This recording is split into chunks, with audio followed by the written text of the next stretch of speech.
Dance Radio. Dance Radio. Prepare yourself.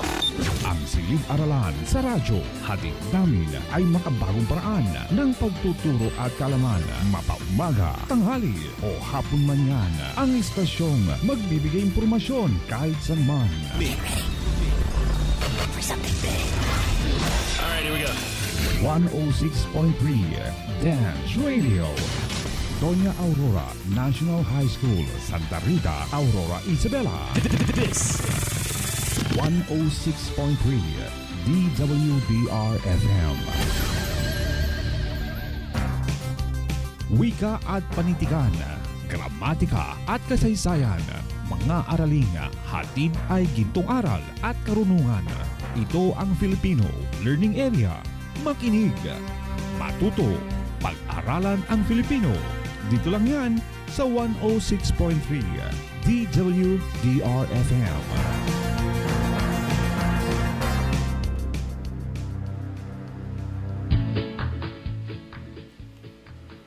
Ayan, so Happy New Year at magandang umaga, Donyans. Isang panibagong araw na naman ng panibagong pamamaraan ng pagkatuto sa pamamagitan ng radyo. Binabati ko ang lahat ng mga mag-aaral ng Doña Aurora National High School, lalo na ang mga nasa ikasampung baitang. Ayan, at binabati ko rin ang ating napakasipag na Chief Education Supervisor at ang ating Officer in Charge, Sir Rodrigo V. Pascua. Magandang umaga po, sir. Sa ating designated Assistant Principal, Ma'am Ruby R. Guillermo, at sa lahat ng ulong guro ng ating paaralan, sa ating mga learning area, lalo na ang aming ulong guro na si Ma'am Jacqueline L. Partible. Isang maaliwalas na umaga po sa ating lahat. Ayan, nais ko ring batiin ang lahat ng mga guro, lalong-lalo na sa aking mga kasama ngayon sa live na talakayan. Ma'am Glenda Olanday at Sir Alfredo Lagasca. At ganun din, binabati ko ang aking mga hawak na sections, ang 10 Nara, 10 Lawan, 10 Tindalo at 10 Yakal. Yan, Sir Alfredo. Manigong bagong taon sa ating lahat. Sana sa taong ito magkaroon tayo ng mas magandang buhay. Gusto ko rin kunin ang pagkakataon na ito para batiin ang ating staff, ang bumubuo sa palatuntunang ito. Gusto kong unahin ang ating specialist, technical specialist, Sir Jassel, na sa walang humpay niyang pagtulong sa bawat isa para may air ang bawat aralin sa programang ito. Ganun din si Sir Dennis, ang ating katuwang dito, si Ma'am Bernadette Regaton. Isang mapagpala pa ring araw sa inyo at kunin ko rin ang pagkakataong ito, Sir Dennis, Ma'am Glenda, upang anyayahan at batiin ko rin ang mga hawak kong seksyon, ang 10 Banaba, ang 10 Jimilina at 10 Tanggili. So handa na mga anak para sa panibagong pag-aaral natin. Ma'am Glenda? Okay, so magandang umaga rin sa lahat ng mag-aaral namin sa ikasampung baitang na alam kong nakaantabay na. Kaya maghanda na kayo dahil sa ilang sandali ay magsisimula ng ating balitaktakan sa Pilipino 10. Unang linggo sa ikalawang kwarter. Ihanda na mga anak ang inyong learning activity sheet, malinis na papel at ballpen at sabayan nyo kami sa gagawin naming pagtalakay. Okay, binabati ko rin pala ang aking hawak na section, ang 10 na mahogany, 10 talisay at 10 kamagong. Okay, so bago tayo magpatuloy sa ating talakayan, ay magbalik-aral muna tayo. Sir Alfie, maaari bang ibahagi mo ang ating tinalakay nung unang kwarter? So, yes, Ma'am Glenda. So, kung maalala ninyo, sa una at ikalawang linggo ay tinalakay natin ang mga akdang Cupid at Psyche na isang mitolohiya at ang parabola ng tusong katiwala. Sa ikatlo at kaapat na linggo ay tinalakay naman natin ang sanaysay na alegorya ng Yungib at ang epiko ni Gilgamesh. So, inaasahan ko mga mag-aaral na tandang-tanda pa rin ninyo ang mga araling ito, lalo na ang hatid na aral at mensahe sa bawat isa. Ayan, maraming salamat Sir Alfie. Ngayon naman ay alamin natin kung ano nga ba ang ating layunin o tunguhin sa araw na ito, Ma'am Glenda. Okay, para sa ating live na talakayan, narito ang ating layunin. Okay, na isasama ang salita sa iba pang salita upang makabuo ng ibang kahulugan o kolokasyon. Ayan, so yan mga mag-aaral ang ating layunin para sa araw na ito. Kaya naman, ihanda na ninyo ang inyong mga sarili at pakinggan na natin ang ating RBI lesson.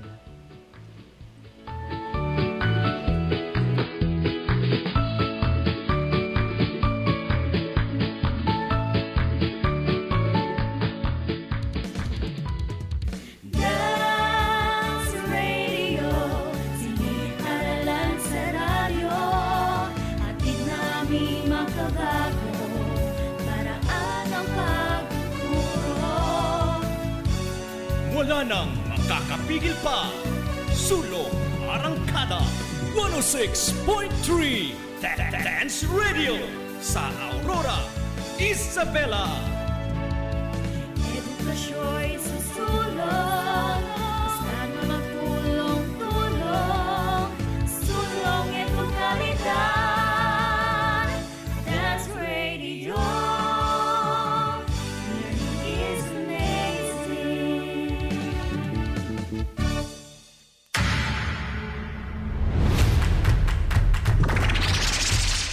Wika Panitikan, gramatika, at kasaysayan mga araling hatid ay gintong aral at karunungan.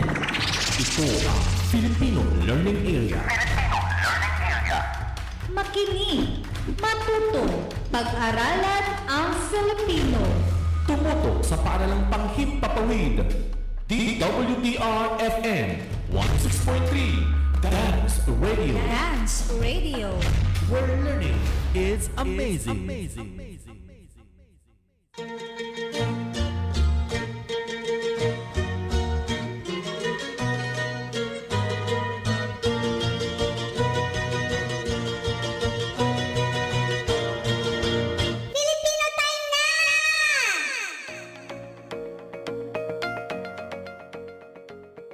Isang maganda at mapagpalang araw mga minamahal naming mag-aaral sa ikasampung baitang.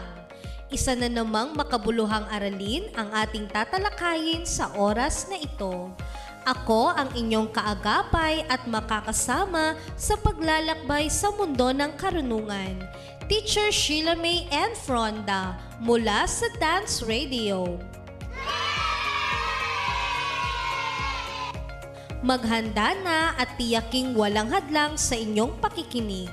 Ang inyong learning activity sheets, panulat at sagutang papel ay kinakailangang hawak nyo na sa oras na ito. Magbalik-aral tayo. Ano ang mga paksang ating tinalakay sa nakaraang quarter? Ma'am, sa una at ikalawang linggo ay tinalakay natin ang mga akdang Cupid at Psyche na isang mitolohiya at ang parabola ng tusong katiwala. Mahusay! Ano naman ang tinalakay natin sa ikatlo at ikaapat na linggo? Ma'am, sa ikatlong linggo ay pinag-aralan natin ang sanaysay na alegorya ng yungib na isinulat ni Plato. At sa ikaapat na linggo naman po ay tinalakay natin ang epiko ni Gilgamesh na mula sa sinaunang Mesopotamia. Napakahusay ninyo mga anak. Tunay ngang naalala pa ninyo ang ating mga pinag-aralan sa unang quarter. Gayon din ang mensahe at mga aral na nakapaloob sa mga ito.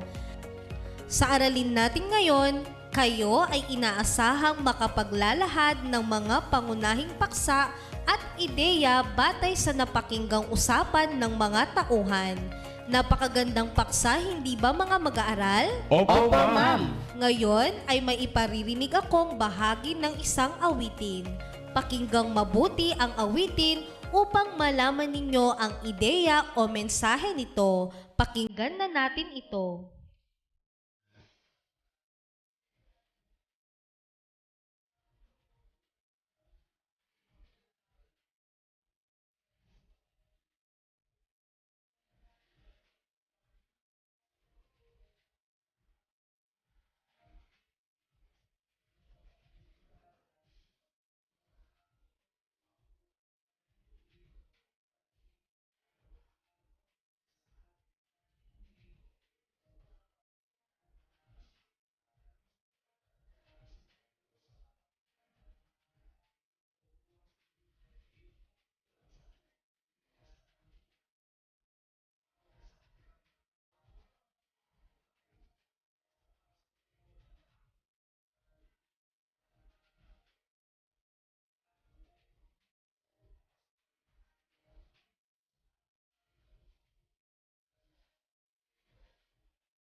Nagustuhan nyo ba ang awitin? Opo, ma'am.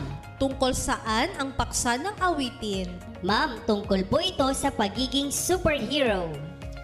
Magaling! Ano-ano ang binanggit sa awit patungkol sa superhero? Ma'am, lahat ay magagawa niya at hindi siya natatakot. Mahusay! Kung kayo ang aking tatanungin, sino ang hinahangaan ninyong superhero?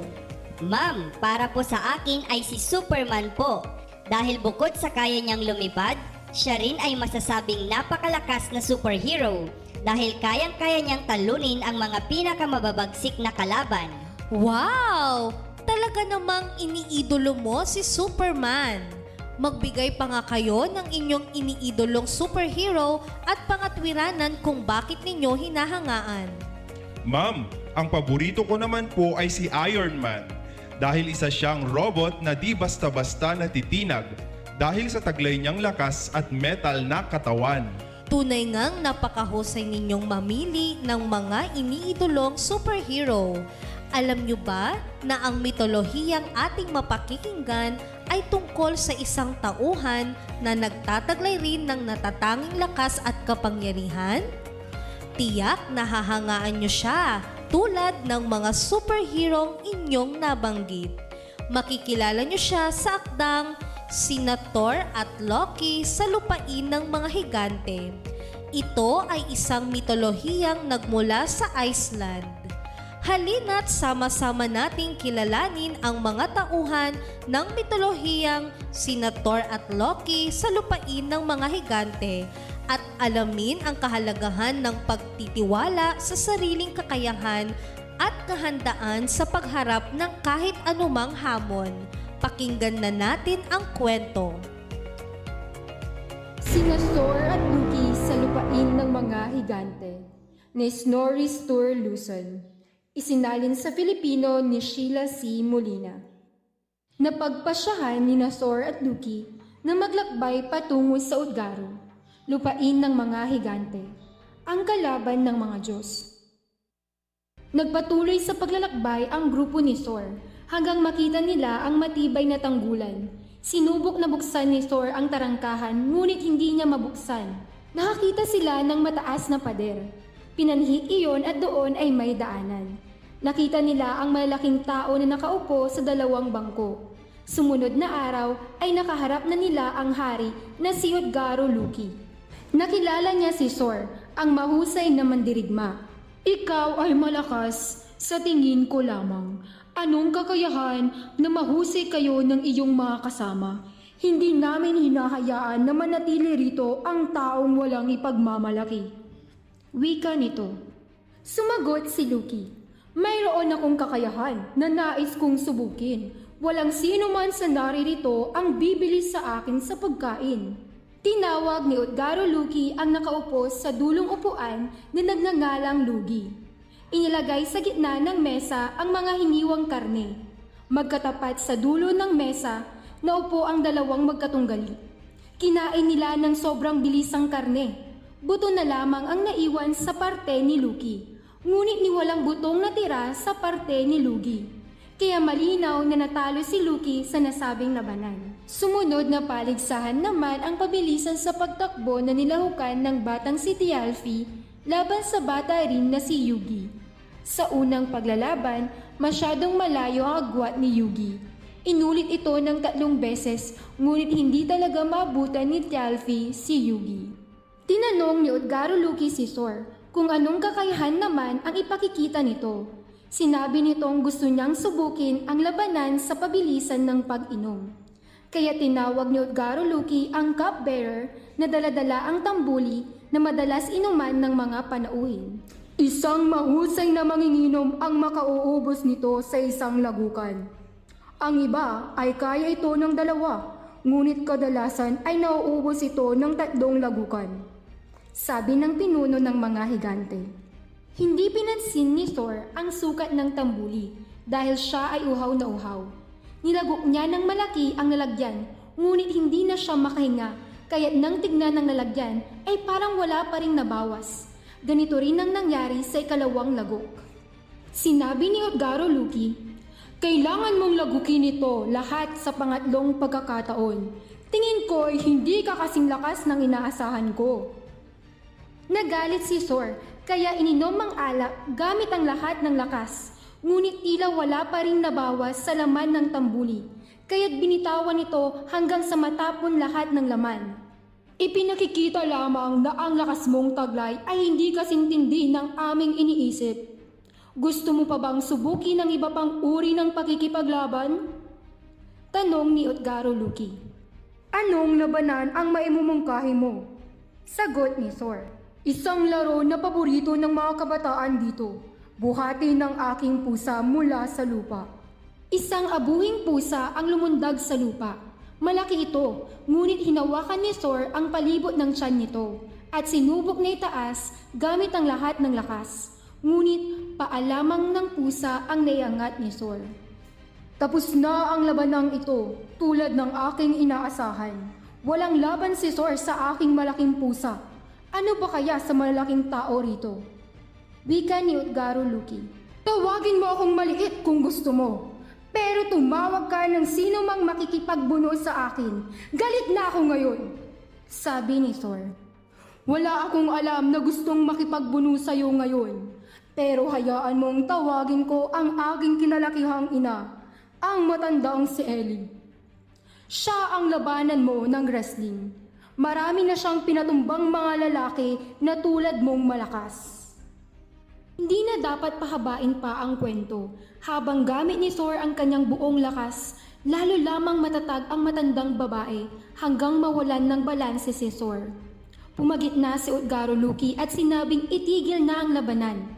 Hindi na kailangang makipagbuno pa ni Sor kanino man sa tagapaglingkod.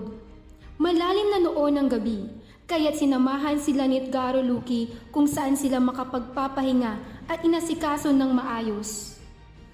Sinabi ni Utgaro Luki, ngayong palabas ka na sa aking kuta, ay pagtatapat ko sa iyo ang katotohanan. Kung ako ay mabuhay at may kontrol sa mga mangyayari, hindi mo na kailangang bumalik pa ritong muli. Sa aking salita, ni hindi ka makakapasok dito kung alam ko lang kung gaano ka kalakas. Muntik ka nang magdulot ng kapahamakan sa aming lahat. Ngunit nilinlang kita, gamit ang aking mahika. Noong una tayong magkita sa kakahuyan, agad kitang nilapitan at nang tangkain mong alisin ang pagkakatali ng bag, hindi mo ito nagawa dahil binuhol ko ito ng alambre. Pagkatapos noon, hinampas mo ako ng iyong maso ng 3 ulit. Ang una ay mahina, pero kung umabot ito sa akin, ay patay na ako. Nang makita mo ang burol na tila upuan ng kabayo malapit sa aking kuta, kung saan naroon ng 3 kwadrang lambak. Ang isa ay napakalalim. Ito ang marka ng iyong maso. Inilagay ko talaga ang burol na hugis kabayo sa harap ng iyong mga hampas, pero hindi mo ito nakita. Gayon din ang nangyari nang magkaroon ng paligsahan laban sa aking mga tagapaglingkod. Ang una, nang kainin ng mabilis ni Luki ang mga hiniwang karne sa sobrang kagutuman. Pero ano ang laban niya kay Lugi na tulad ng mapaminsalang apoy na kayang sunugin ng kakahuyan? At si Tialfi na lumaban ng takbuhan sa tinatawag naming Yugi. Siya ay lumaban sa aking kaisipan. Walang makatatalo sa bilis ng aking kaisipan. At noong ikaw ay uminom mula sa tambuli, inakala mo na ikaw ay mabagal. Sa aking salita, anong himala na ang dulo ng tambuli ay nakakabit sa dagat, pero hindi mo ito nakita. Pero tingnan mo ang dagat, halos nasaid ang tubig nito. Hindi rin ka mangha-mangha sa akin nang maiangat mo ang paa ng pusa sa lupa. Pero para sabihin ko sa iyo ang totoo, ang lahat ng nakasaksi nito ay nahintakutan. Ang pusang iyon ay hindi totoong pusa, kundi isang myugaro, isang ahas na ang haba ay sapat na upang yakapin ang daigdig ng kanyang ulo at buntot. Iniangat mo ito ng mataas, halos abot hanggang langit. Kamangha-mangha rin nang makipagbunukan ng matagal at napaluhod ng isang tuhod lamang sa iyong pakikipaglaban kay Ellie na walang kahit sino mang makagagawa niyon. At ngayon, tayo ay maghihiwalay. Mas makabubuti para sa ating dalawa na tayo'y di na muling magkita. Nang marinig ito ni Thor, kinuha niya ang kanyang maso upang ipukol, ngunit wala na si Utgaro Loki. Sa kanyang paglingon, wala na rin ang kuta, kundi isang malawak lamang na kapatagan. Muli siyang lumisan at ipinagpatuloy ang kanyang paglalakbay hanggang sa makabalik sa Trovangar, ang mundo ng mga Diyos.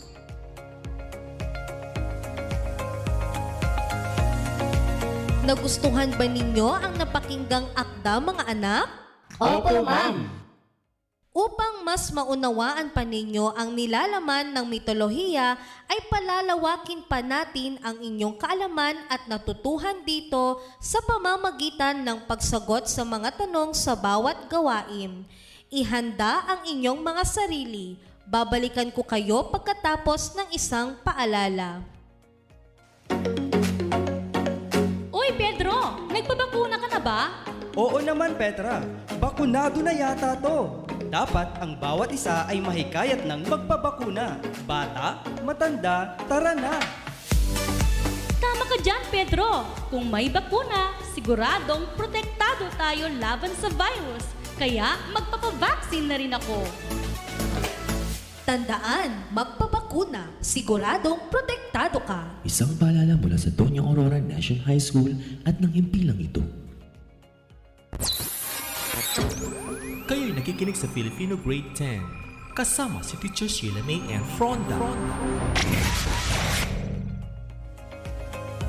Simulan na natin ang pagsagot sa mga tanong sa unang gawain na may pamagat na opinyon ko mahalaga.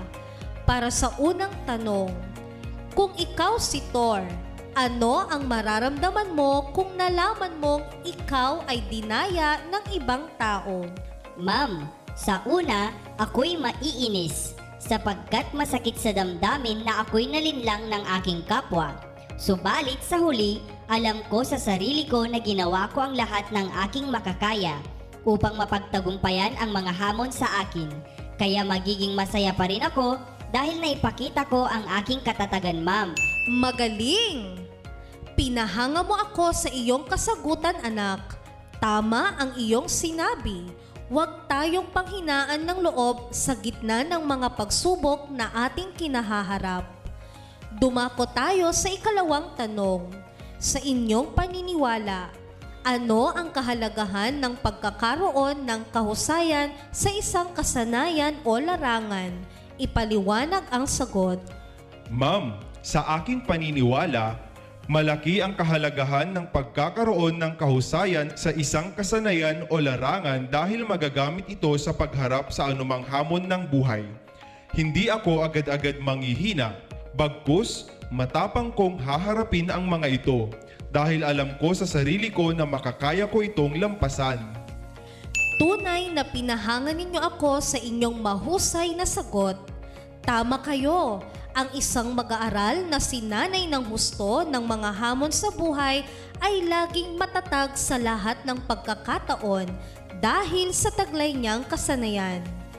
Tulad ng ipinamalas ni Thor sa akdang ating napakinggan. Sa kanyang kasanayan sa pakikipaglaban, buo ang kanyang loob at hindi siya nagpatinag sa mga higante kahit pa mas malaki sila kaysa sa kanya. Dumako na tayo sa panghuling tanong. Ano ang natutuhan ninyong mensahe sa inyong napakinggang mitolohiya? Ipaliwanag. Ma'am, natutuhan kong maging matatag sa anumang hirap na pagdaanan at huwag mawalan ng pag-asa dahil matatapos din ang lahat ng hirap na dumarating sa ating buhay. Magiging tulad ako ni Thor na walang takot na hinarap ang kanyang mga hamon. Kaya naman, nagtagumpay siya sa kanyang layunin at siya ay hinangaan ng lahat. Napakagaling naman ng inyong kasagutan. Tama kayo, mga anak. Ang akda ay naghahatid ng mabuting aral na magagamit natin sa buhay, lalo na ngayong panahon ng pandemya na samot-saring hirap na ang nagdaan sa ating bansa. Subalit, patuloy tayong nagiging tulad ni Thor na handang labanan ang lahat ng hirap.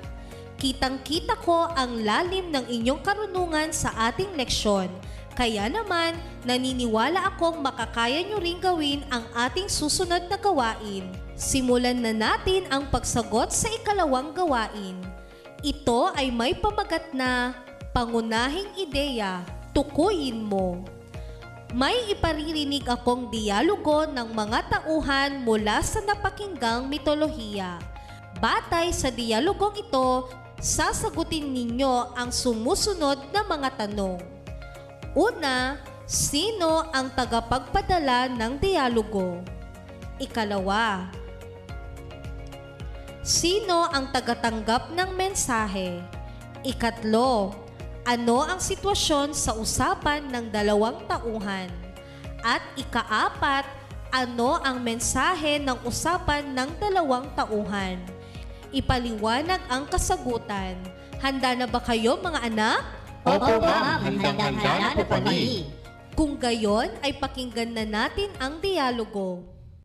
Napagpasyahan ni Thor at Loki na maglakbay patungo sa Udgaro, lupain ng mga higante, ang kalaban ng mga Diyos. Nakita nila ang malaking tao na nakaupo sa dalawang bangko. Sumunod na araw ay nakaharap na nila ang hari na si Udgaro Loki. Isang mahusay na manginginom ang makauubos nito sa isang lagukan. Sinabi ni Udgaro Loki, kailangan mong lagukin ito lahat sa pangatlong pagkakataon. Tingin ko ay hindi ka kasing lakas ng inaasahan ko. Nagalit si Thor, kaya ininom ang alak gamit ang lahat ng lakas. Ngunit tila wala pa rin nabawas sa laman ng tambuli, kaya't binitawan ito hanggang sa matapon lahat ng laman. Ipinakikita lamang na ang lakas mong taglay ay hindi kasing tindi ng aming iniisip. Gusto mo pa bang subukin ang iba pang uri ng pakikipaglaban? Tanong ni Udgaro Loki. Anong labanan ang maimumungkahi mo? Sagot ni Thor.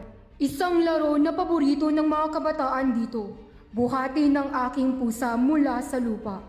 Isang abuhing pusa ang lumundag sa lupa.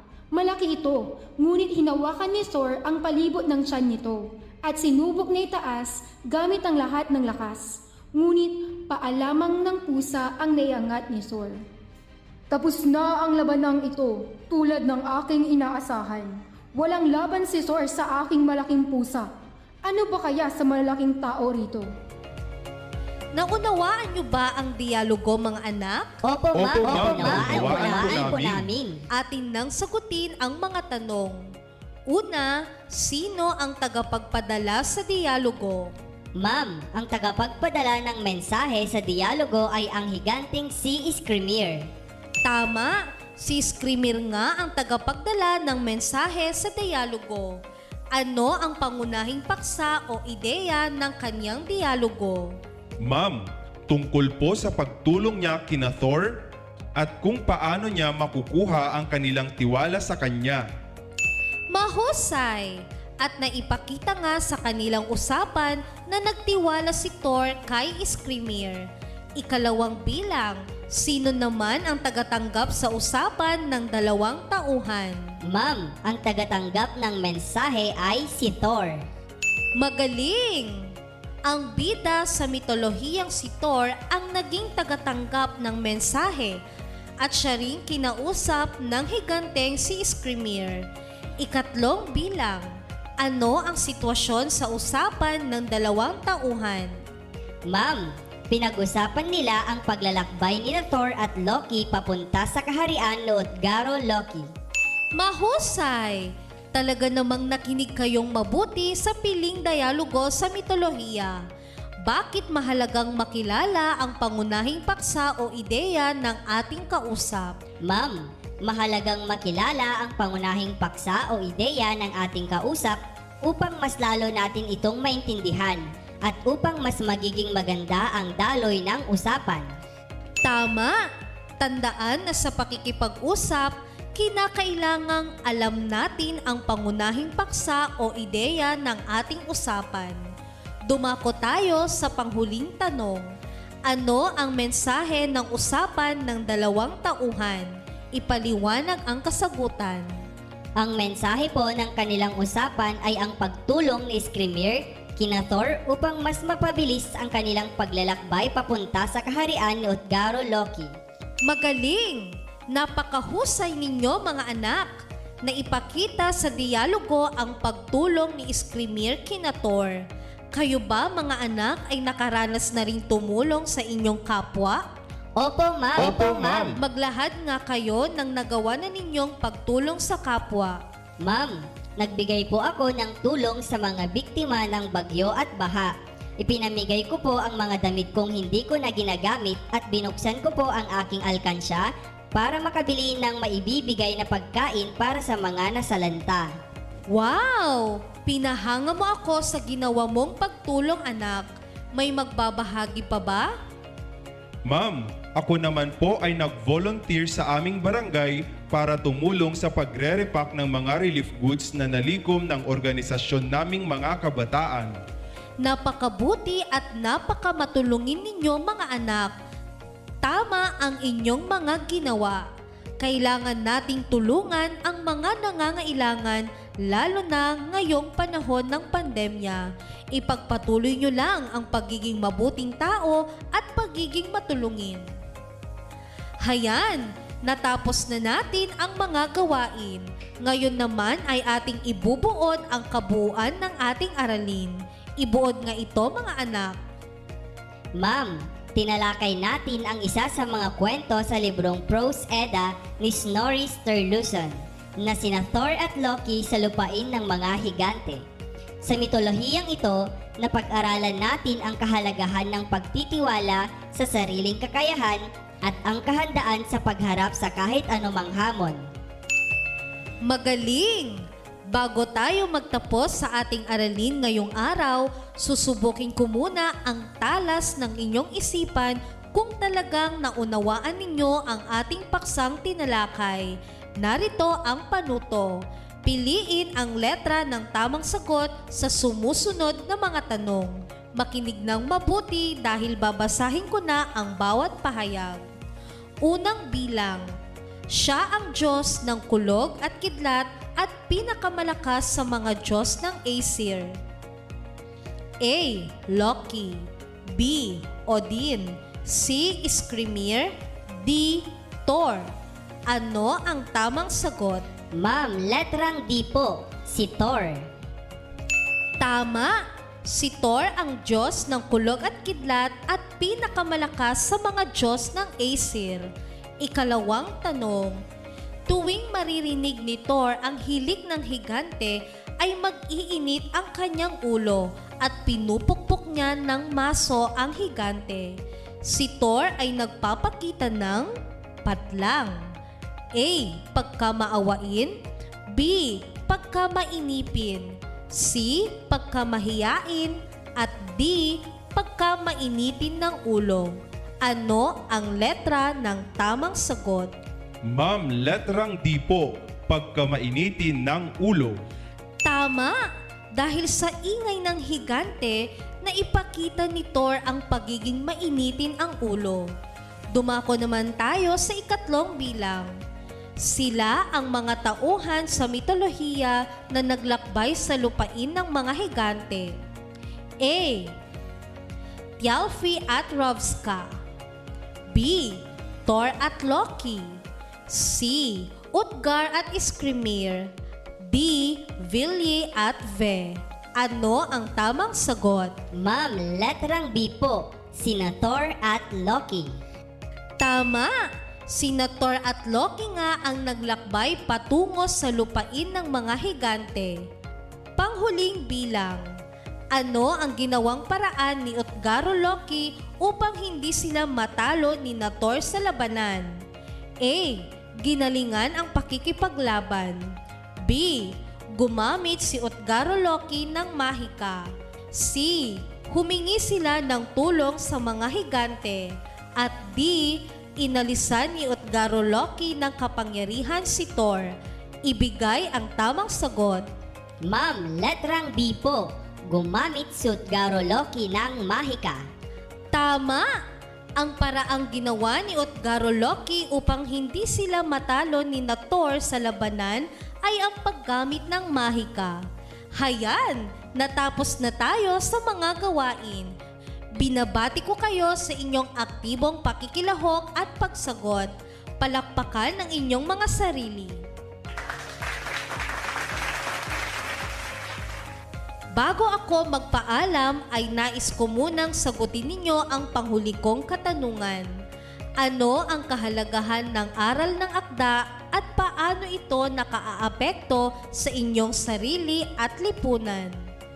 Ma'am, ang kahalagahan ng aral ng akda ay upang ipaalala sa atin na dapat ay maging matatag tayo sa lahat ng pagsubok na darating sa ating buhay at huwag tayong sumuko agad. Dahil ang mga pagsubok na ito ang magsisilbing daan upang makamit natin ang tagumpay na ating inaasam. Mahusay! Paano naman ito nakaapekto sa iyong sarili at lipunan?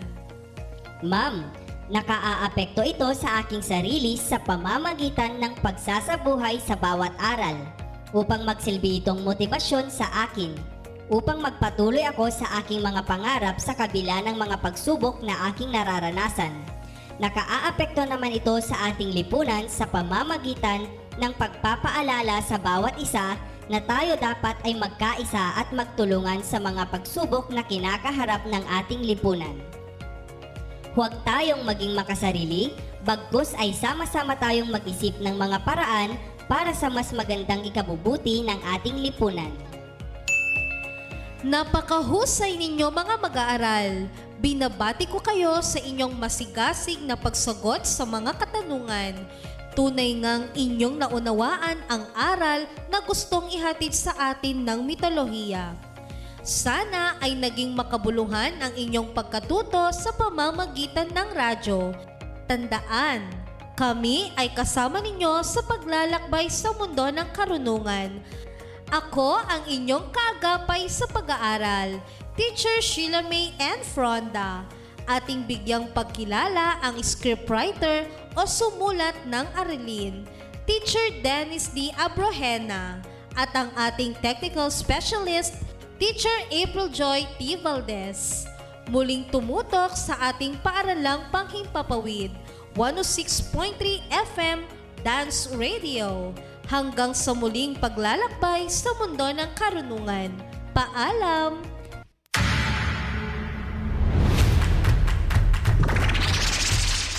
Wika, Panitikan, gramatika, at kasaysayan. mga araling hatid ay gintong aral at karunungan. Ito ang Filipino Learning Area. Makinig, matuto, pag-aralan ang Filipino. Tumuto sa paaralang panghimpapawid. DWDR-FM 106.3 Dance Radio. Dance Radio. Where learning is amazing. Dance Radio, silid-aralan sa radyo, atid namin makabago, paraan ang pagtuturo. Wala nang makakapigil pa. Sulong Arangkada 106.3 Dance Radio sa Aurora, Isabela. Edukasyo'y susulong, basta't magtulong-tulong, sulong edukalidad. Dance Radio, learning is amazing.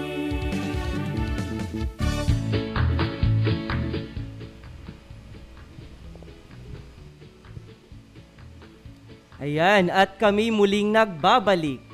Ating napakinggan ang ating aralin tungkol sa mitolohiyang sina Thor at Loki sa lupain ng mga higante. Ang mitolohiyang Norse ay isa sa mga kilalang mitolohiya sa mundo na nagsimula dahil sa pasalindilang kwento ng mga matatandang Viking, na siyang naging inspirasyon naman ng sumulat nito or may akda na si Snorri Sturluson para ipakilala sa mundo ang natatangi nilang mitolohiya na hanggang sa kasalukuyan ay buhay at kilala sa ang sulok ng daigdig.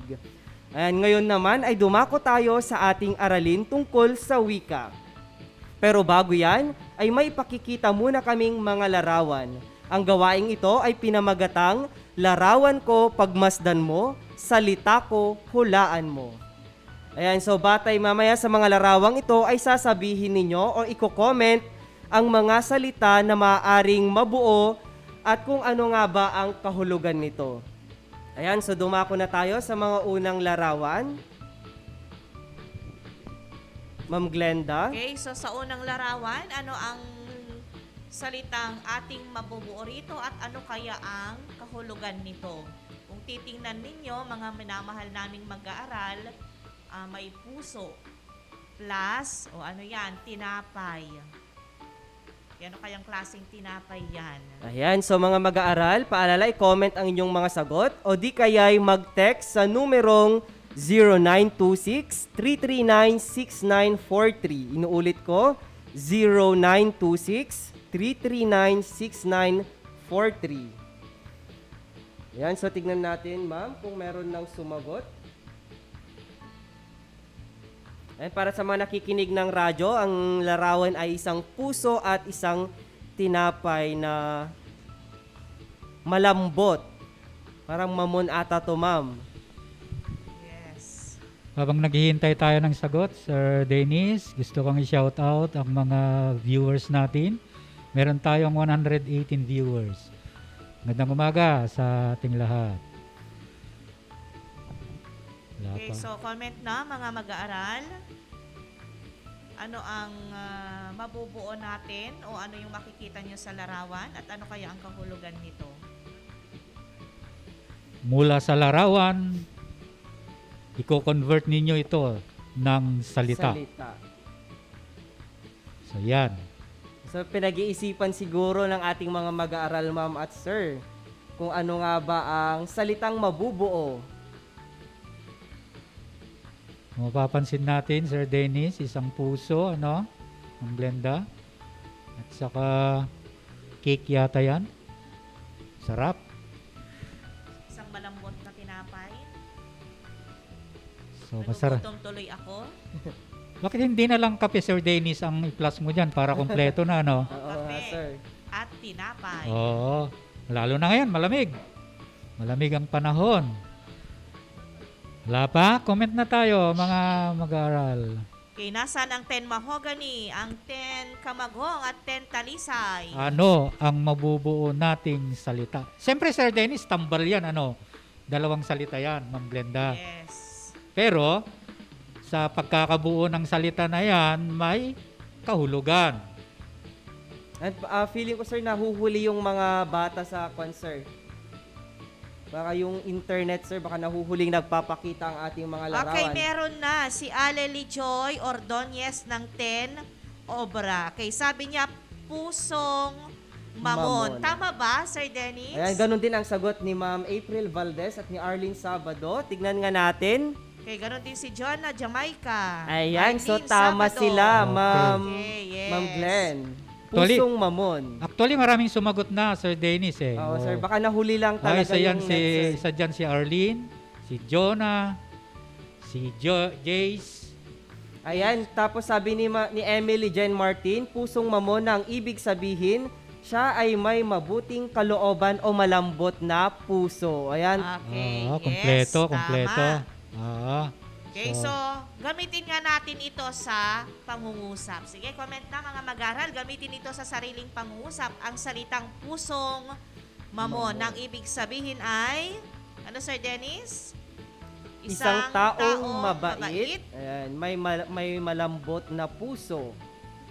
Matulungin, mga ganon Yes. ang kahulugan. Okay, gamitin nga ito sa sariling pangungusap.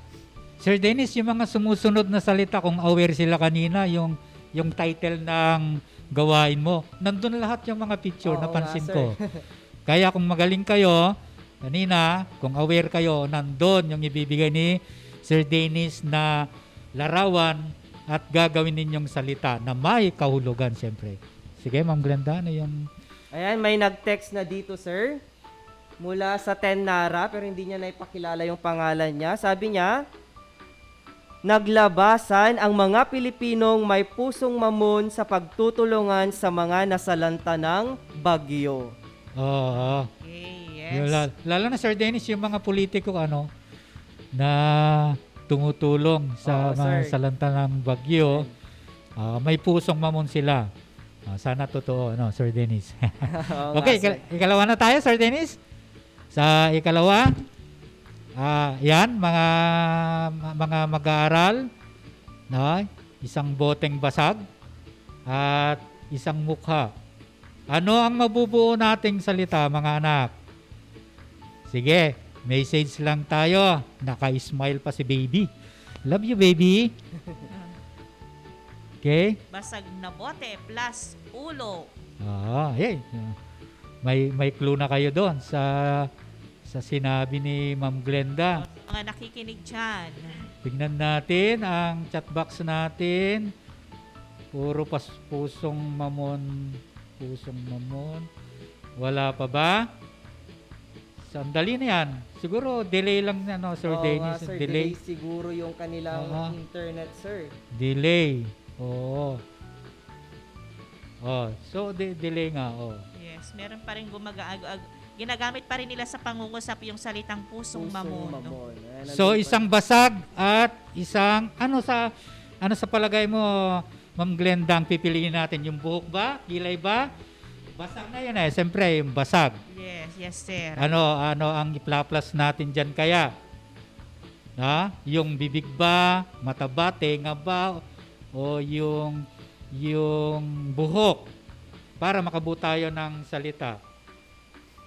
Okay. Sa palagay mo, wala pa? Wala pa, sir. Wala pang sumasagot.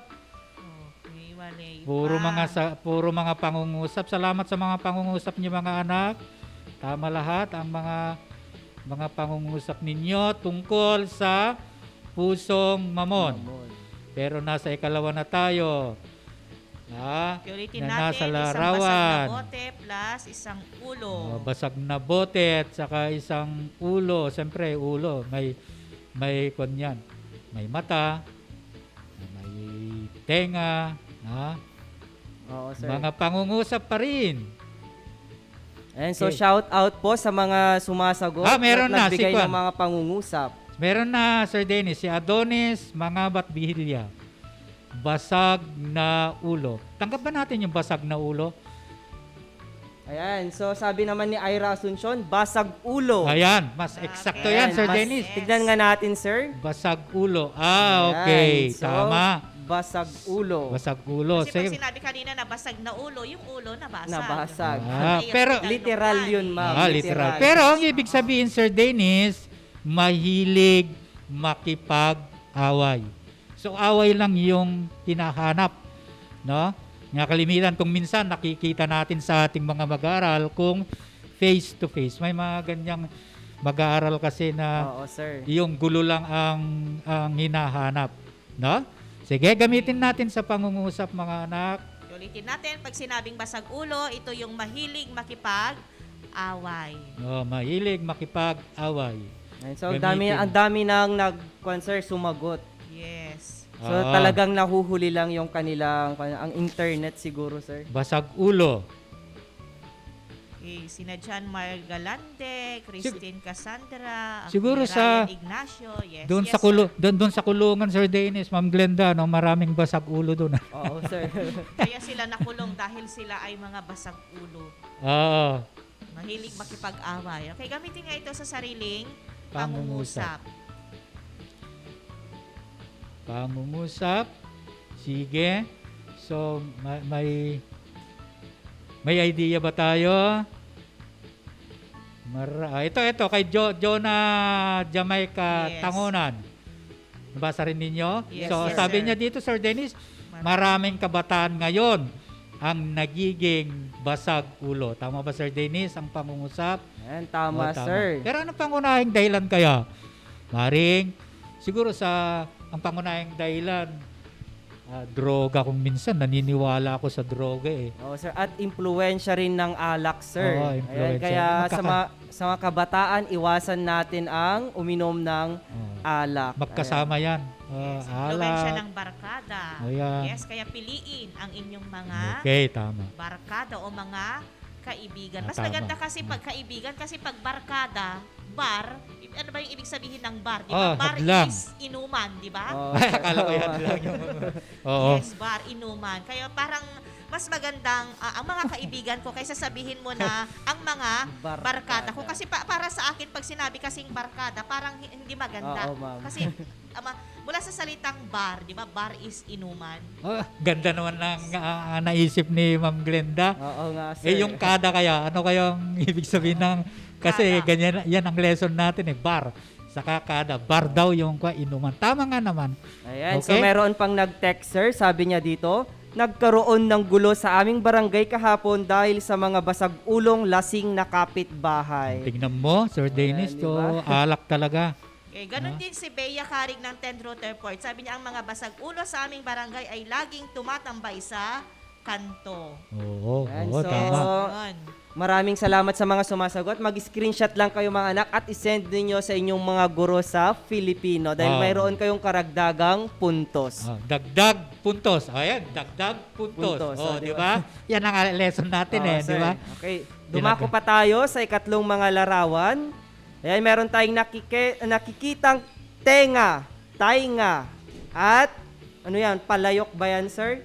Lutuan. Lutuan. Ano yan? Oo.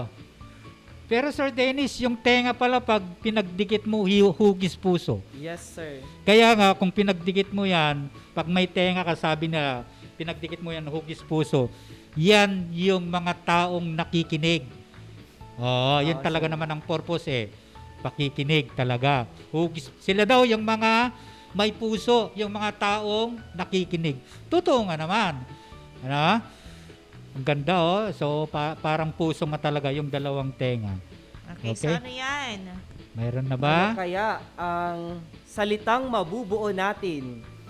Ayan, mula sa dalawang larawan. So, comment na mga anak. Isang tenga at isang, hindi talyasi yun, yan yung model na palayok baka sabihin yung talyasi yan, palayok. Ang palayok at talyasi ay magkaiba. Ang palayok mas maliit, hamak, kaysa sa talyasi. O talyasi ginagamit kapag may handaan. Oo, pag may kasal, lalo na, ano. Oo. Okay, meron na si Cyril Labagnoy ng 10SPJ. Sabi niya, taingang kawali. Tama ba, Sir Dennis, Sir Alfie? Oo, Ganun din ang sagot ni Rufa May Domingo ng 10, Gemelina at Isabel Subia ng 10, SPJ. Tingnan nga natin. Post natin, Sir Dennis, yung tama. Taingang Ryan kawali. Ignacio ng 10 Mahogany. Ayan, so taingang kawali nga. So, Tama. napakahusay. Yes, tama So, gamitin naman ninyo mga anak ang taingang kawali sa makabuluhang pangungusap. Pero ano bang ibig sabihin ng Yeah. taingang kawali? Ayan, so ito ay nangangahulugang nagbibingi-bingihan. Okay, Walang yes. parang naririnig pero hindi naman. Yes, Oo. kadalasan ganyan yung mga kabataan ngayon, di ba? Oo, ma'am, mga taong nagbibingi-bingihan. Maling gamit ng tenga, Sir Dennis. Oo, Ma'am Glenda. sir. Hindi na papuso Papasok. yun, sir. Papasok sa isa, lalabas sa isa. Lalabas, oo, sir. Mali ang gamit ng tenga, Kahit mga anak. naririnig, hindi kumikibo. Tama. Ayan. Oo. Sana ang daing ng mga mahihirap ay marinig ng mga mayayamang tao, di ba, sir? No, kalimitan. Hindi sana sila magtetengang kawali. Oo, tama. So gamitin nga ito sa pangungusap. Ayan, Okay. may nag-text dito mula sa 10 Obra. Sabi niya, nagtataingang kawali si Ben kung siya ay inuutusan ng kanyang ina. Tama. Ayan, so Tama. hindi lang siguro si Ben, ma'am and sir. Baka marami ring mga mag-aaral na kapag inuutusan, kunwari hindi naririnig. Sir Dennis, baka hawak-hawak niya kasi yung cellphone niya. Oo, sir. Baka naglalaro na naman ng naglalaro na ML. naman ng ML. Kalimitan. Ayan, sabi ni Ryan Ignacio ng 10 Mahogany, nagtetengang kawali si Jan habang siya ay tinatawag ng kanyang inay. Ayan, parang ganun din. Parang ganun din. Ang sagot naman ni Arlene Sabado ng 10 Lawan, ang aking kapatid ay nagtetengang kawali kapag may inuutos ang aking mama. Oh, Ayan. siya naman kaya Sir Dennis, baka pati rin siya yung Oo, yung Ganon din si Sai Beto, Sai de la Cruz ng Rutherford. Siya ay nagtatangang kawali tuwing siya ay inuutusan ng kanyang mga magulang. Bakit alam ng mga estudyante natin ito? Siguro trabaho nila. Ano? Based sana from hindi. their experience. Sinasabi nila, iyan, dahil siguro hindi nila ginagawa, Ma'am Glenda. Yes, sir.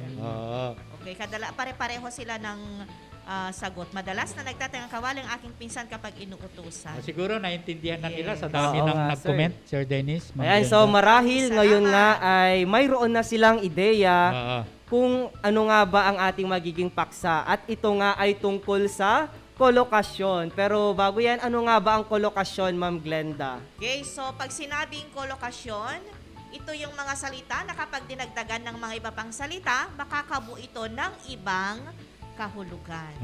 Ganyan ka-unique ang ating wika. Meron din kaya sa English yan, Sir Dennis, Ma'am Glenda? Pinagsama mong meron din ata? Sa English kasi, sir, is collocation, sabi. Collocation, meron din. Oo. Kaya titingnan natin yung halimbawa. Okay, ulitin natin, sabi natin kanina, kolokasyon, mga salita na kapag dinagdagan ng iba pang salita, makakabuo ito ng ibang kahulugan. Halimbawa is unang halimbawa is kapit plus bahay. Pag sinabing kapit, di ba kapit is hawak, tama? Yes, ma'am. Okay. Then yung bahay, alam natin kung ano yung bahay, ito yung tinitirhan natin. Pero kapag pinagsama natin ang kapit at bahay, nagkakaroon tayo ng isang kahulugan. Ang ibig sabihin ay kapit bahay. Kaya pala kapitbayan, Ma'am Glenda, ganun pala ang essence. Yun pala yung essence. Huwag mong tawagin yung kapitbahay mo, yung kalapit ng bahay nyo, na kapitbahay kung hindi mo siya maaasahan. Oo, sir. O kaya pala tinawag na kapitbahay. Oo. So, may punong salita dyan, di ba? Bahay. Bahay. Sige. Ayan. Ang isa pa ay kasama plus bahay. Kasambahay. Ayan. Kasambahay. Yes, kasama natin sa bahay. Kasama sa bahay. Kasambahay. At Then, lipat plus bahay. Lipat bahay. Lipat bahay. Baka parang may iba ang nasa isip ko yung lipat bahay, Sir Dennis. Yes, lumipat siya. Lumipat Di ba na ng ganun din kasi bahay. naririnig natin, nasaan yung kalimitang, asawa mo, di ba? kalimitang problema yan Pag tinatanong nasaan yung asawa mo, nahiya silang magsabi kung ano yung totoo. Pagkos sinasabi nilang lumipat ng bahay o naglipat bahay. Yung pala. Ayan, so sa mga halimbawa kanina, ang punong salitang ginamit natin mga anak ay bahay. Makakabuo tayo. Pag idinagdag mo ang bahay sa ibang salita, makakabuo tayo ng isang salita na iba't ibang kahulugan. Kalawa na tayo. So ito naman, ang punong salita. Ano kaya ang punong salita dyan? So, limbawa, ano ang akmang punong salita na gagamitin para makabuo ng bagong salita sa tatlong salitang yan? Tanaw, loob, bayan. Ano kayong pwede natin may dagdag na punong salita? And so i-comment ninyo mga anak kung ano nga ba ang punong salita or salita na maaari nating idagdag sa salitang tanaw, loob at bayan. Bigyan ko sila ng clue, Sir Dennis. Nagsisimula sa letra B. Sa letra B. At nagtatapos sa letrang K. Ayan. Ano kaya yan? Para may clue kayo, mga anak. Anong salita yon? Yung sinabi naming clue, B, ang simula, K ang nasa huli. Buuin mo yung salitang yon at idagdag mo ang mga salitang yan, makakabuo tayo ng Ayan, meron nang salita. sumagot, sir. Si Althea Lastimosa ng Tenacasya, sabi niya, balik. Okay. Yes, tama ba? Ayan, so tignan natin. Ayan, so tama nga naman sila. Ito ay salitang balik o return sa wikang Ingles. Okay, balik tanaw, balik loob, balik bayan. Pag sinabing balik tanaw, ano ba yung ibig sabihin ng balik tanaw, Sir Alfie?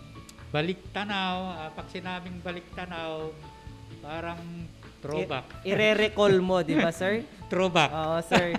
Parang throwback. Yes, tama, sir. Diba?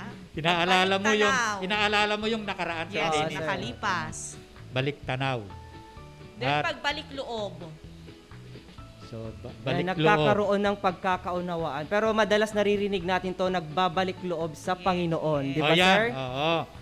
Ayun yung tama dating yun. napariwara, parang Oo. gusto niya nang lumapit ulit sa Panginoon. Nagbabalik loob. Yun yung term na ginagamit naman natin. Ibig sabihin, Sir Dennis, nakalimot siya sa Panginoon noon. Oo, sir. Pero dahil nga, naniwala siya muli, yan, balik loob sa Panginoon. Ayan, at ang pangatlo, balikbayan. So alam na alam ng mga mag-aaral natin to, di ba, sir? Oo, balikbayan. Bayan. So, balikbayan ba yan? Kaakibat ng pasalubong. Parang ganun. Sir. Balikbayan. Pag naririnig kasi natin yung balikbayan, sir, may kasunod na pasalubong. Pasalubong. Pero yung balikbayan, yun yung mga nagbabalik sa bayan ng mga... At hindi natin may alis, Sir Dennis, yan, yung pag nagbabalik bayan, yung mga OFW, yung mga nagpupunta sa ibang bansa, ang kultura natin, pasalubong. Oo, sir. Kaya nga may mga, doon sa mga airport, sa mga munisipyo, may mga pasalubong area, di ba, sir? Mga bilihan ng mga pasalubong. Oo, tama. Sana marinig din natin, Sir Dennis, kay Sir Alfie na, may nagbalik bayan. Oo nga, sir. Sasabihin rin natin, chocolate nga, Rod. Tama. Mga tsokolate, sabon. Okay, next. Okay, dumako tayo sa iba pang halimbawa. Ano ang akmang punong salita na gagamitin para makabuo ng bagong salita? Ayan, ang mga salita ay aralan, aklatan, at tulugan. So alam na siguro to ng ating mga mag-aaral. Ginagamit nila ito, di ba? Oo, sir. Doon sila nananatili kung face-to-face. Oo, anong tawag natin doon? Ayan, so ano kaya ang... Okay, pero may ngayon, sumagot nasa sila, nasa pangatlo. Sabi ni Helena Sa tulugan. Braces ng 10 Obras, si Lid. Okay, Ganon yes, din si ang Lid. Sagot ni Hilary Bayaka. So maraming sumagot ng si Lid. So tignan nga natin. Namiskal, Tentalisay, Halena. So tama Milena. sila, ma'am and sir. Si Lid. Ayan, si Lid Aralan, si Lid Aklatan, at si Lid Tulugan. So alam na talaga ng ating mga mag-aaral. Pag sinabing silid aralan, yun yung classroom. Tama? Then silid Oo, ma'am. aklatan is The library. Silid tulugan, kwarto. Ayan, so shout out sa ating 112 viewers na mga grade 10. Okay. Ayan, so tandaan mga anak, ang kolokasyon ay ang pag-iisip ng iba pang salita na maaaring isama sa punong salita para makabuo ng bagong kahulugan. Bagong salita na may bagong kahulugan. Ayan, sa Ingles, sabi nga kanina natin, collocation. Ayan, so sa pagkakataong ito, mayroon pa tayong isang gawain. Ayan, ito ay makikita sa inyong learning activity sheet. So narito ang panuto. Ilapat ang angkop na salita para mabuo ang kahulugan ng sumusunod na mga salita. Piliin ang salita sa loob ng kahon at pagkatapos ay gamitin ito sa makabuluhang pangungusap. Ayan, so narito ang mga salita. Ayan, so ipa-flash namin, screenshot na ninyo or kopyahin, isulat. O tignan ang nasa inyong learning activity sheet. I-screenshot nila. Ayan, screenshot nyo na. Ito yung pagpipilian natin, mga anak, sa ating gawain. Pero Sir Dennis, habang nag-iisip sila, may naisip ako na pag pinagtambal mong yan, mali naman ang kahulugan. Sa Ingles, halimbawa, ang fire truck. Pag pinagtambal mo ang fire truck, di ba sa fire department, pag sinabing fire truck, di ba, pag kunin mo yung kahulugan, parang truck ba yan ng Apoy. Parang ganun, Sir Dennis. Oo nga, Fireman, mga ganun. Meron nga akong narinig na joke, sir. Sabi, fire exit, pinagsama kasi. Nung nasusunog daw ang gusali, sabi niya, dito tayo lalabas. Sabi naman, hindi ako bobo. Diyan lalabas ang apoy. Fire exit. Sabi. Natawa ako nung narinig ako. Kaya tignan mo sa English, Sir Dennis, kung literal mong kukunin ng kahulugan, maliligaw ka talaga. Oo, sir. So, sa mga anak, paalala, hindi literal na kahulugan ang ang kahulugan ng kolokasyon or ng mga pinagsasamang salita. Ayan, so parang sa Filipino din tinatawag natin itong mga idioma, di ba sir? Mga tambalang salita. Kaya huwag nilang isasalin ng literal. Oo, sir. Gaya kanina, basag na ulo, di ba? So literal na 'yon. Maliligaw sila. Maliligaw. Kaya Sir Dennis, Ma'am Glenda, tignan niyo kung gaano ka-unique ang ating wika, no? So, Oo ibang-iba nga, sir. talaga ang ating wika, okay? Okay, so tingnan natin sa unang, sabi nga ni Sir Dennis kanina, okay, atukuyin o ilapat angkop na salita para mabuo ang kahulugan ng mga sumusunod na salita. Yun, pumili dun sa loob ng kahon. Okay, butas. Okay, ano ang punong salita na pwede nating maidagdag sa butas? Oh, Okay, dapat. ang ibig sabihin, na kung maidagdag mo ito, ang ibig sabihin niya ay pamalit o pansamantala lamang. Okay, comment Kaya dapat in-screenshot kanina yung nakapost kanina, Oo, Sir sir. Dennis. Dahil doon nila kukunin kasi ang Ayan, salita. so marami nang sumasagot. Yes, Dudugtong si Hilary Bayaka sa akin, ng 10 talisay, sabi niya, panakip butas. Tama ba? Ayan, so Yan, tama very ang kanilang Tama. kasagutan dahil marami na silang sumagot, ma'am and sir. Yes. Oo. Ayan, ngayon gamitin naman nila sa pangungusap. Sige. Okay, panakip butas, na ibig sabihin ay pamalit o pansamantala lamang. Sa mga nagmamahalan, Sir Dennis, masakit na salita yan. Ano? Oo nga, sir. Panakibutas lang pala ako. Yes. Mga ganun, ano? Oo. masakit Ayan, na so salita. inuulit ko, pwede rin kayong mag-text sa numerong 0926-339-6943. And so dumarami pa rin ang ating mga viewers, ma'am and sir. Mayroon pa tayong 117 viewers. 117. And may nag-text or chat na ba, Ma'am Glenda? Okay, wala pa, sir. Kaya Sir Dennis, iwasan mo ito, Sir Dennis. Single si Sir Dennis kasi iwasan mo ang salitang yan. Nakibuta. Okay, meron nang sumagot. Sabi ni Gracela Aquina ng 10 Obra, si Ana ay ginawang panakipbutas ng kanyang kinakasama. Ayan, parang ang sakit naman, di ba, sir? Tama. Okay, sabi naman ni Alexis Manzano, ang aking kaibigan ay naging panakipbutas lamang. Parang ang lakas ng hugot ng mga mag-aaral lakas natin. ng hugot, siguro, talking through experience. Oo, sir. Okay? So, ikalawa na tayo, Sir Dennis. Naintindihan na nila. So, ikalawa. So, ano ang idudugtong dyan sa may puwang? Nasusunog ng... Ano ang idudugtong? Nagsusunog. Ay, mali na naman yung pagbasa ko. Kaya nagkakaroon ng ibang kahulugan. Nagsusunog pala, hindi nasusunog. Okay, ano ang pwedeng idagdag dyan? Ang ibig sabihin, kapag pinagtambal mo, masipag mag-aral. Oo, pero wag literal yan. Ano? Okay, sana Ayan, lahat meron ng mga ng sagot si mag-aaral Arling natin. Sabado ng 10 Lawan. Sabi niya, nagsusunog ng kilay. Ayan, ganun din. Nagsusunog Marami ng rin kilay. sumagot ng kilay. Oo.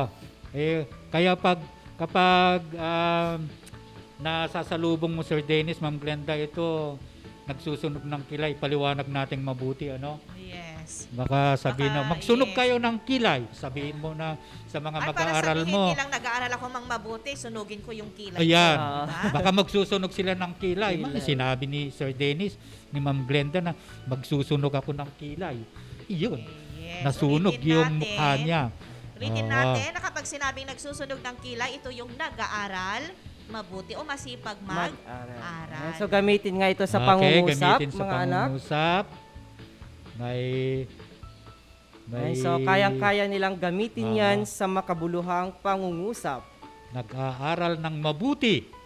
Okay, sabi ni Danny Cablas ng 10 Rutherford, ako ay nagsusunog ng kilay kapag malapit na ang pasahan ng module. Galing. Sabi naman ni Sai de la Cruz ng 10 Rutherford, nagsusunog ng kilay si Bea upang siya'y makapagtapos.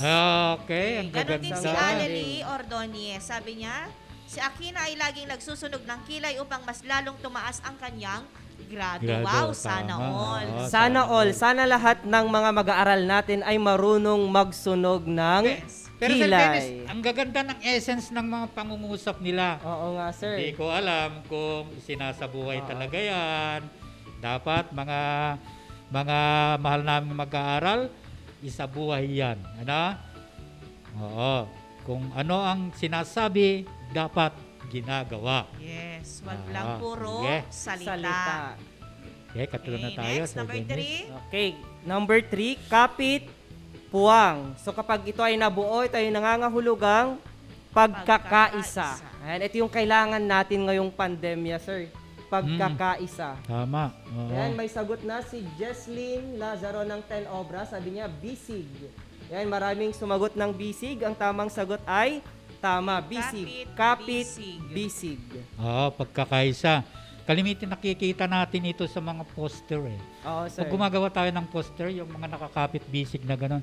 So, ang ibig sabihin nun, pagkakaisa. Oo. Ayan, Okay, So, gagamitin sa pangungusap. Gamitin sa pangungusap.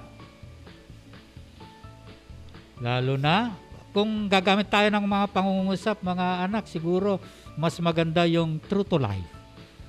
Ano? Yung Ayan, true to life. sabi yung ni nakikita J.R. ninyo. Abalos ng Tenlawan, ang aming barangay ay kapit-bisig sa pagtutulungan upang mapanatili ang kalinisan sa amin. Ayan, so napakagandang pangungusap. Dapat isa ka doon, ha? Anak, isa ka doon. Sa mga Lahat tayo nakikisa. dapat makipagkapit-bisig, di ba, sir? Tama. So, ito ang mahalaga ngayon, Sir Dennis, kapit-bisig. Lalo na sa buong bansa, sa Pilipinas, di ba? Ang dami nating problema, lalo na yung katatapos na bagyo, Sir Dennis. Oo, sir. Tignan mo kung gaano sinalanta ang bahaging Bisaya, di ba? Ang Misamis, ang Siargao. Cebu, Siargao. Kailangan talaga ang kapit-bisig. At nakikipag-kapit-bisig naman talaga Oo, sir. ang mga politiko, ang mga presidentiable, ang mga local government unit. Yan ang kailangan natin. And gusto ko ring basahin ang sagot ni Aleli Joy Javier ng 10 Obra. Kapit-bisig ang mga nasa barangay Rizalina tuwing may kapwa silang nangangailangan. Yan, di ba? Napakagandang mga pangungusap. At alam kong naisasabuhay natin ito, sir. Especially ngayong pandemya. Wag lang magkapit-bisig, Sir Dennis, kung may ayuda. Oo, sir. Okay, gusto ko rin basahin yung kay Mark Lester ng 10 Tanggile. Sabi niya, lagi kaming nagkakapit-bisig ng aking mga kaibigan ko upang aming matapos agad ang aming gagawin. Ayan. Okay, pero sana hindi yung Kapit-bisig na nagkokopyahan. Yes, Ayan, gusto so kong, ayun yung punto ko, Sir punto, ma'am, Dennis. di ba? Sa mga mag-aaral natin, magkapit-bisig na hindi yung magpapakopya ka. Yes. Ayan, so tulungan mong mag-aral yung kapwa mo, hindi yung ipakopya mo yung sagot mo. Yes, huwag mong turuan yung kaklase mo na maging tamad, di ba? Unity and cooperation sa Ingles. Okay? Sige. Ayan, sa Okay, ikaapat number naman 4. tayo. Okay, sa ikaapat ay yung pwede nating idugtong dyan sa salitang bahay. Nang ibig sabihin ay magnanakaw. Ano yung punong salita? Sige. Ayan, say comment, mga anak. At gamitin Ibig sa sabihin pangungusap. nito ay magnanakaw. Okay, pumili na sa loob ng kahon na na-flash kanina. Ayan, meron ng mga sumagot, ma'am. Crystal meron na. Joy Padaong ng 10 Tindalo, Akyat Bahay. Ganon din si Helena Braces ng 10 Obra, Akyat Bahay. Galing, So magagaling. napakarami ng sumagot. So gamitin nga Okay. ito mga anak sa pangungusap. Ganon din si Palakpakan Ryan, ang Ignacio, mga Akyat nakasagot. Bahay, Arlene Oo. P. Sabado. Ang gagaling ng mga grade 10 natin, Sir Dennis, Ma'am Oo Brenda. nga, sir. So very good yung mga Hilary Bayaka ng nakikilahok. Tentalisa, yun yung sinasabi ko na kanina sa mga estudyante ko. Estudyante ko tong mga ito. Ay, yung mga hindi na re-recognize dyan, paumanhin na sa mga mag-aaral. Baka mamaya magtampo kayo, hindi lang nabasa yung mga comment sagot. ninyo. Oo. Oo. So just go on. Makikita pa rin namin ito pag babalikan namin yung naka-record. Para Okay. makita namin kung sino talaga yung mga estudyante namin na nakikibahagi sa ating sa Yan, talakayan. mayroon ng pangungusap si Graciela Aquina ng 10 Obra. Ang mga akyat bahay ay nahuli kahapon ng mga pulis. Tama. Yan, so magandang pangungusap. may namataang akyat bahay sa aming barangay. Ayan, so lalo na kapag sumasapit ang Pasko, bagong taon, ayan, naglalabasan ang mga akyat bahay. Ayan, kaya kapag ganung mga panahon, mag-ingat po tayong lahat. Gusto ko rin. Sabi nga ni Rain. Sige, Jeline. gusto ko rin basahin, Ma'am Glenda. Yes. Baka magtampo si Aileen Agustin. Madaming akyat bahay sa Manila. Ni Malina. Oo. Maganda pa yung sinabi ni Rain kanina. Ni saan na yon? Okay, sabi niya, pakikwan yun kanina. Ang ganda nung kanya eh. Maraming akyat bahay ngayon, kaya mag-ingat lagi. Parang yung sinabi niya kanina. Napan naman na ako. Okay. Biglang nawala. Okay, next. Dumako tayo sa ikalima. Kalima tayo. So, yan ang pagtutunan natin ng pansin. Tingin. Ano ang asawa ng tingin? Ayan, so ito ay nangangahulugang pagsulyap sa isang tao na hindi nito nalalaman. Ano ang pwedeng ikabit? Ito sir, ginagawa ko to nung high school ako sir dahil may crush ako sa section namin. Pero sinabi mo, Sir Dennis, sinabi mo ba yung nasa loob mo? Ay, hindi sir. Ay, hindi. Talagang isinilid mo na lang. Oo sir. Silid puso. Silid tingin, ganun sir. At meron, meron kayang Ayan. kalampatang parusa. Marami nang sumagot sir. Ano Nakaw. Nakaw. Tingin. Oo. Ayan, so tama sila. Nakaw. Hindi pala lahat ng ninanakaw material, ano? Pati feelings din pala ninanakaw. So, nakaw tingin. So, ibig sabihin, pagsulyap sa isang tao na hindi nito nalalaman. Ayan, so gamitin nga ito mga anak sa makabuluhang pangungusap. Sige, pangungusap tayo. Ayan, meron nang nag-text dito mula sa Tenlawan. Sabi niya, hindi mapigilan ni John ang pagnanakaw tingin niya sa kanyang hinahangaang si Jenny dahil sa taglay niyang kagandahan. Naniniwala ka ba, Sir Dennis, na 57 na ako, nagnanakaw pa rin ako? Nang tingin, sir. Nang tingin. Lalo na sa mga magaganda. Di bali, sir, walang kaso ito. Knockout tingin. Walang nakaw na walang kaso. Walang batas yan na huhulihin ka pag nagnakaw ka ng tingin. Sir. Walang batas. Okay? So, magagaling ang ating mga mag-aaral. Kanim na tayo. Okay, so number 6.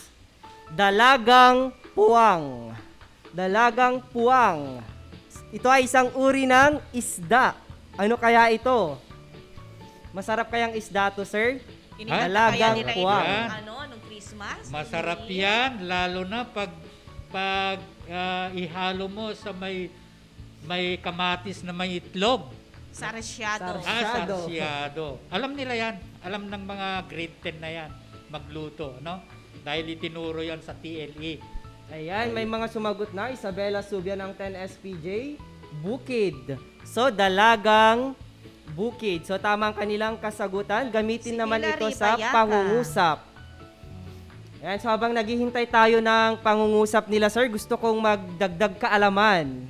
Ayan, ang Keisho Kuning or Sisho Kuning o dalagang bukid ay isang isdang pandagat na may malasapot na palikpik na kasapi ng pamilyang Sisyonidae. Ayan, Sisyonidae. Hindi mo ba na-research, Sir Dennis, kung saan nagmula ang dalagang bukid sa bansa? Ayan, so sabi dito, sir, katutubo ito sa karagatang Indiano at kanlurang karagatang Pasipiko. Okay, so sa atin, ang tawag natin dito ay dalagang bukid. Kasama sa Kingdom Animalia at mula sa family ng Sisyonidae. Kaya mag-ingat tayo, Sir Dennis, pag ginamit mo ang dalagang bukid. Pag sinabi mo ang dalagang bukid lang at hindi mo ginamit sa pangungusap, hindi mo mahihinuha ang kahulugan. Dapat gamitin sa... Yes, kasi pag sinabing dalagang bukid, pwede rin yung dalaga is... Nakatira sa bukid. Dalagang nakatira sa bukid. Ang sabi ni Sai de la Cruz, marami kaming dalagang bukid na nakita noon sa dagat. Ayan. Nagluto ng dalagang bukid si Sai para sa kanyang minamahal. Ayan. So napakagaling nila. So naintindihan na nila siguro, Sir Dennis, Ma'am Glenda. Okay, dumako na tayo sa ikapito. Okay, boses blank. Okay. Ano kaya? Boses blank. Ito yung sintonado o wala sa tono kung kumanta. Maalala ko na naman si Sir Dennis nung Christmas program. Diyos ko, hindi sintonado. Kaya, Boses palaka, sir. ang galing kumanta nung Christmas program ni Sir Dennis. Sana maulit. Kayo din, sir, di ba? Hindi kayo papatalo. Kahit na sintonado o wala sa tono, go Basta pa rin. tama ang liriko, sabi nga nila. Kahit Walang sagot. lalalala ay pwede na. Di ba, Sir Dennis?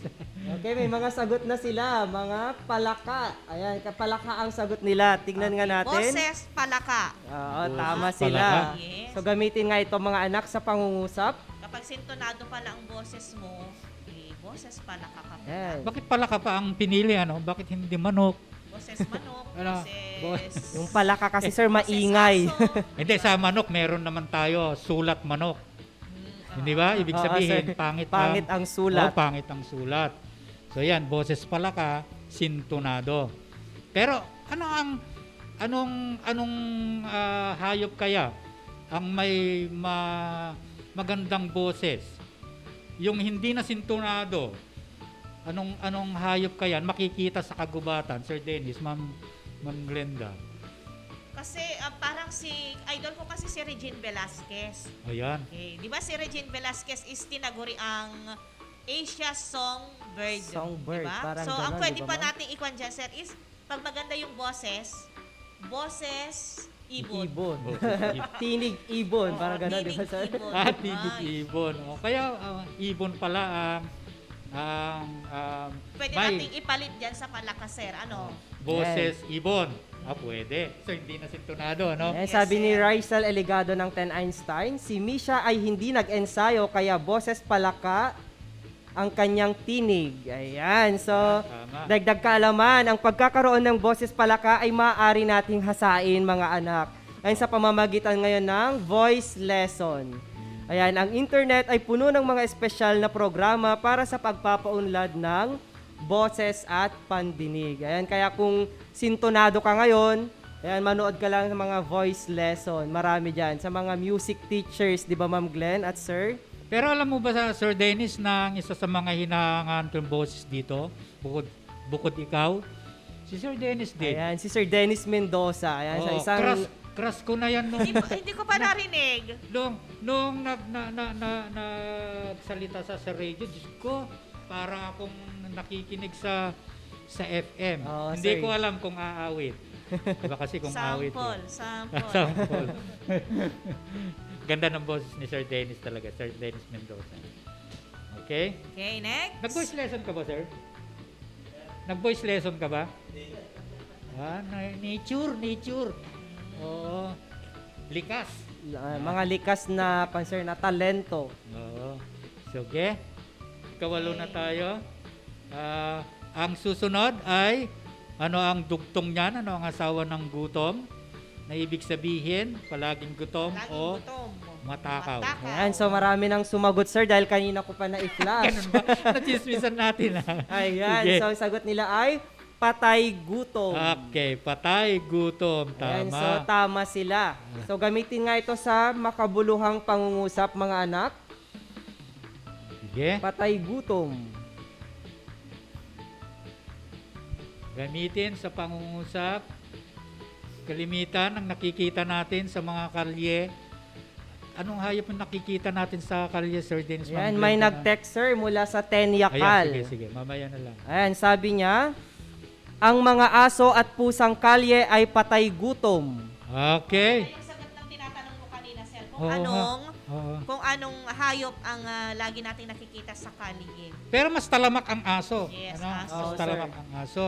Pero sa ngayon, bihira ka nang makakita, Sir Dennis, Ma'am Glenda, ng lagalag na aso. Dahil ang mga barangay ngayon, ang local government unit, tali mo, aso mo. Aso mo. May programa ng ganon. Oo. Sila yung, pag hindi na itali kasi yan, nagkakalkal ng mga Mga pagkain. basura, sir. Oo. So kung hindi na yung mga aso o kaya pusa, sino na yung mga, may mga matatawag na rin tayong mga patay gutom, di ba, sir? Ay, Lalo talamak. na sa Yeah. Talamak Manila, yan sa Manila. yes. Oo, yung mga walang kinakain, Sir Dennis. Di ba? na pumupunta sila sa mga basurahan, nagkakalkal Oo, ng sir. mga pagkain. At may tawag dyan, Sir Dennis. Yes. Yung pagkain na kinukuha sa basurahan na tira-tira. Ayan, so tinatawag nilang pagpag yun, sir.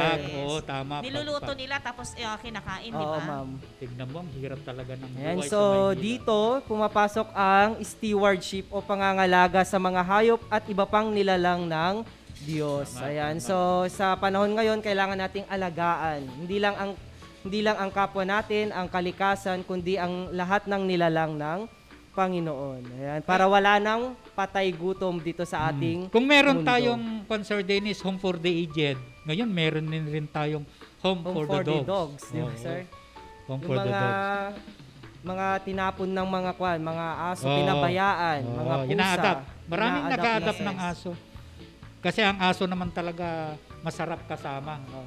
Kaya nga sinasabing man's best friend, ang Oo. aso. Oh, alam mo ba, Sir Dennis, na noon nagpupulutan ako ng aso, pero ngayon hindi ko na kaya, hindi ko na Oh, masarap. sir, tsaka may batas na, sir, na ipinagbabawal ng Yan. pagkatay ng aso. Tama, Kaya kung tama. may nahuli, ayan, makukulong. Okay, sige. Ayan, so sa ikasyam na bilang naman tayo, mga anak. Lakad, blank. Okay. Ayan, Ano lakad, kaya ang ibig sabihin yan? Na ang ibig sabihin ay, ano yung pwede natin idugtong niyan na ang kahulugan nito ay mabagal maglakad. Ay, Marami nang nag-comment, ma'am. Sisiw sa kanila yan. Yes, si Giovanni ng 10 Obra. Ay, hindi, palaka pa lang yun sa kanya. Ayan, Ryan Ignacio ng 10 Mahogany, lakad pagong. Ganon din si Okay, Misha yes. Mercado. Dami na, Tama oh. ba? Ayan, so tignan natin. Pagong. Ayan, lakad pagong. Pero, Tama. pero dito sa message ko, si Cristel ang una. Cristel Joy Padaong. Wala naman na sa akin. Lakad pagong. Oh, patay gutom. Ayan, Kasi so patay dami-daming gutom. sumasagot, sir, di Dami, ba? oo, so- Napaka-active ng ating mga Tama, grade 10 tama. learners. Okay, so Meron gamitin, tayong mga 103 viewers. paggamit natin siguro sa pangungusap sa mga mahal nating mag-aral, Sir Dennis, Ma'am Glenda. Okay, so lakad, pagong. Mabagal maglakad. Okay, may nag-text na ba? Ayan, may nag-text dito. Sabi nila, lakad pagong ang mga tao dahil sa trapiko. Ayan, lalong-lalo na noong kasagsagan ng Pasko at Bagong Taon, ma'am at sir, di ba? So, traffic talaga ang mga daanan dahil sa mga nagra-rush na bibili ng mga panghanda natin. O katulad na naman to, bakit pagong na naman ang idinugtong? Bakit? Anong meron sa pagong? Kasi- Mabagal kasi, ma'am. Kasi Yes, katangian ng tama. pagong talaga Hindi yung naman sila mabagal. sasabihing lakad. Lakad kabayo. Kabayo. Pag sinabing lakad kabayo, alam natin Takbong lahat kabayo, yun yung mabilis Mabilis. siguro, ma'am. Okay? Next, Sige. number 10 is urong blank. Ibig sabihin, nahihirapang mag-desisyon. Oh, pabago-bago. Yes, pabago-bago ang Ah, desisyon. kanyang Ano desisyon. kaya? Ano kaya yung kadugtong yan? Urong blank. Kapag ikaw ay nahihirapang magdesisyon o pabago-bago, kung magdesisyon. Sige, message na tayo. Ayan, may sumagot na. Isabel Subia, sabi niya, sulong. Urong sulong. So, tama sulong. sila. So, paano nga ba natin to gagamitin sa pangungusap, mga anak? Ayan, so may nagtatampo na. Sana all na mini-mention. Ayan, so sa mga hindi po namin nami-mention, pagpasensya nyo na mga anak. Adonis, shout out sa'yo. Sabi ko Adonis na eh. Mangabat Vigilia. Ayan, so shout out Ayan, sa lahat shout ng out. mga sumasagot. Maraming salamat sa inyo mga mahal naming mag-aaral. Yes. Jillian Andreglos ng 10 Mahogany, Arlene V. Sabado ng 10 Lawan. Sige na nga, habang naghihintay tayo, Sai de la Cruz. Okay.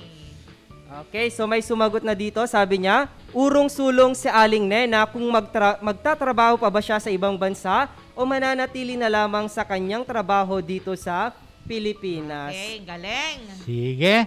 Ayan, so ibuod na natin ang ating pinag-aralan ngayong umaga, Ma'am Glenda. Okay, so tinalakay natin ang kolokasyon. Ito ang mga salita na kapag dinagdagan ng iba pang salita, makakabuo na ito ng iba pang kahulugan. Ayan, so bago natin wakasan ang ating aralin, tingnan muna namin kung may naintindihan kayo mga anak. I-comment ang salitang tama kung ang pahayag ay wasto at mali naman kung hindi wasto. So minsanan na ang pagsagot ninyo at pwedeng i-send nyo na lang sa inyong mga teachers sa Filipino sa inyong mga group chat. Ayan, ang inyong mga sagot.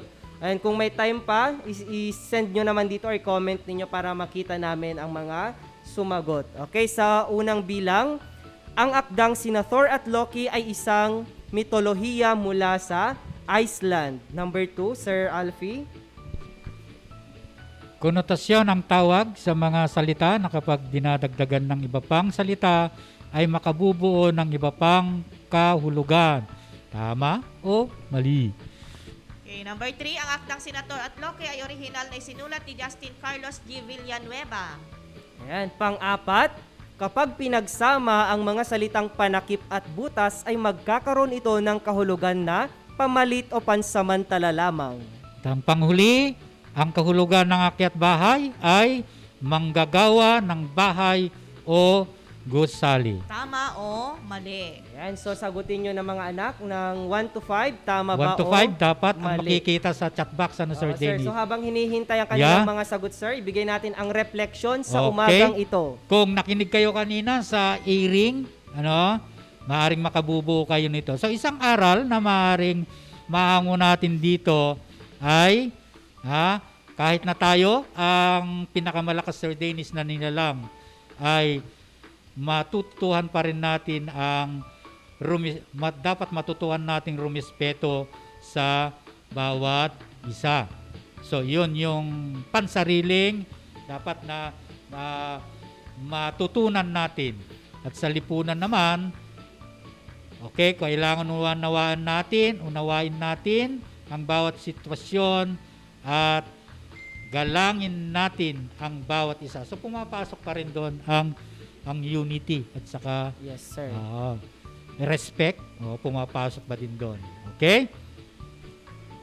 So, Meron pa ba tayong oras? Ayan, so Okay, so muli, kami ay pansamantalang mamamaalam sa Himpapawid. Antabayanan ninyo kaming muli sa susunod na linggo sa ganito ring oras at istasyon. Ako si Ginang Glenda D. Ulanday. abangan ang susunod na learning area. Anong Araling susunod, Panlipunan, sir. Araling Alauna. Panlipunan. Ang inyong lingkod, Ginong Alfredo Lagasca. At ako naman si Teacher Dennis Abruhena, nagsasabing katuwang ninyo kami upang ang iba't ibang kaalaman sa ating panitikan ay ating mabalikan at tuluyan pang mapagyaman. Paalam!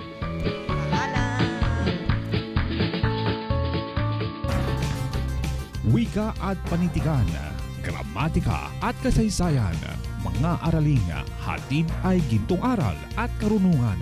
Ito ang Filipino Learning Area. Makinig, matuto, pag-aralan ang Filipino. Dito lang yan sa 106.3 DWDR-FM.